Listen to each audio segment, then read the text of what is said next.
ذبح کرنے سے ڈرا رہا ہے، اس کو کھڑا کرنا روئے گا۔ اور بس کرو یار، یہ کس قوم سے تمہارا تعلق پڑ گیا ہے؟ ہمارے تو 12 اور 14 سال کے معوذ اور معاذ ابو جہل کی گردن کاٹ کے رکھ دیا کرتے تھے، اور تو بچہ بکرا ذبح کرنے سے ڈرا رہا ہے، اس کو کھڑا کر لا کے۔ قربانی تو جہاد کی ٹریننگ ہے، وہ کھڑا کر، اس کو کہا بیٹا یہاں کھڑا ہو، اللہ کے رستے میں بکرے کی گردن کاٹنی ہے، اگر کوئی شخص خدا رسول کے دین کی مخالفت کرے، کفر کا جھنڈا اٹھائے تو اس کی گردن بھی کاٹنی ہے۔ یہ ٹریننگ ہے بچوں کے لیے۔ یہاں عجیب ماحول ہے، ڈر لگ رہا ہے، پیچھے ہٹ جاؤ۔ اور جس صاحب کی قربانی ہے وہ بھی کوئی 1.5 کلومیٹر کے فاصلے پہ کھڑے ہیں، دور کھڑے ہو کے دیکھ رہے ہیں۔ نفیس ہی بڑے ہیں جناب، لطیف ہی بڑے ہیں، کپڑوں کو کوئی قطرہ خون کا لگ گیا تو بڑی مصیبت بن جائے گی۔ اور امیر آدمی اس کا تو گھر کسائی نے خود فون کیا ہے کہ صاحب سب سے پہلے میں آپ کے گھر آؤں گا، اس کو پتہ ہے کہ منہ مانگی قیمت ملے گی۔ مہربانی فرمائیں، قربانی میرے رسول پاک صلی اللہ علیہ وسلم سے زیادہ نفاست والی طبیعت کسی کی نہیں۔ صحابہ کہتے ہیں اتنا حسین محبوب کا انداز تھا کہ کبھی کپڑوں پہ مکھی بھی نہیں بیٹھی تھی، اور حضور سے ہم سلام لیتے تھے، دست مبارک چومتے تھے تو ہمارے ہاتھوں سے کستوری کی خوشبو آنے لگتی تھی، اور فرماتے ہیں نبی پاک کا ہاتھ یوں ہوتا تھا کہ برف بھی اتنی ٹھنڈی نہیں جتنا پیارا حضور کا ہاتھ ٹھنڈا ہوتا تھا۔ پھر بھی حضور دست مبارک میں خنجر پکڑتے، جانور کو لٹاتے اور اپنی تمت کو سمیٹتے، اور اللہ کے حبیب گھٹنا رکھتے اس کی گردن پر، اور بسم اللہ اللہ اکبر کہہ کے ذبح فرماتے۔ حضور خود دست مبارک سے۔ تو اتنا زیادہ نازک مزاج ہو گیا ہے کہ اب یہ والی سنت ادا کرنا مشکل ہو گیا تیرے لیے۔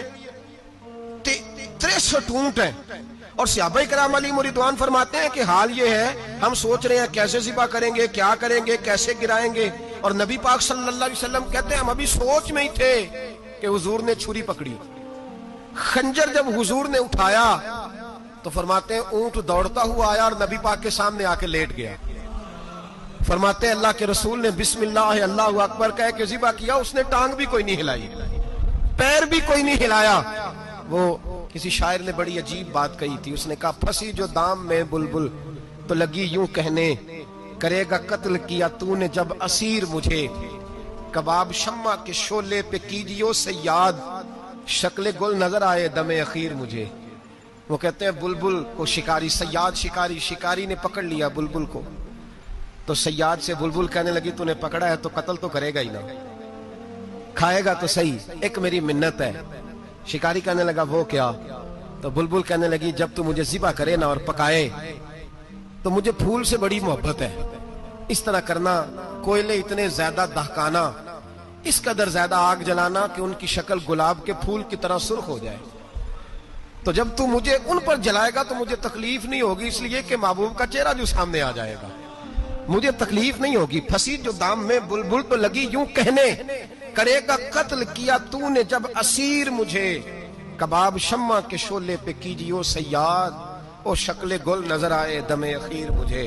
اعلیٰ حضرت بریلوی علیہ رحمہ فرمایا کرتے تھے، فرماتے تھے بڑی تکلیف ہوگی جب جان نکلے گی۔ روایتوں میں آتا ہے جس طرح باریک دوپٹہ جھاڑیوں پہ ڈالا جائے، کھینچا جائے تو پھٹ جاتا ہے، یوں تکلیف ہوگی۔ پر فرمانے لگے رسول اللہ کے غلام کو کوئی تکلیف نہیں ہوگی۔ حضور کیوں؟ فرمایا اس لیے کہ جب جان نکلنے لگے گی تو سامنے جلوہ ودہاد آ جائے گا، حضور کے جلوے ہوتے رہیں گے تو پتہ ہی نہیں چلے گا جان کیسے نکل گئی۔ پھنسی جو دام میں بلبل، تو صحابہ فرماتے ہیں کہ اونٹ دوڑتا ہوا آیا، حضور کے سامنے آ کے لیٹا، نبی پاک نے ذبح فرمایا، اور فرماتے ہیں حد ہو گئی۔ حضور نے توجہ فرمائی تو دوسرا دوڑتا ہوا آ گیا، تیسرا آ گیا۔ حضرت ابو ہریرہ فرمایا کرتے اونٹ ایک دوسرے کو دھکے دیتے تھے، پیچھے ہٹ جا، پہلے میں نے جانا ہے، پہلے میں نے جانا ہے۔ 63 اونٹ وادی منا میں حج کے موقع پر میرے رسول پاک نے دست مبارک سے ذبح فرمائے۔ ہر قربانی حضور نے اپنے ہاتھوں سے فرمائی۔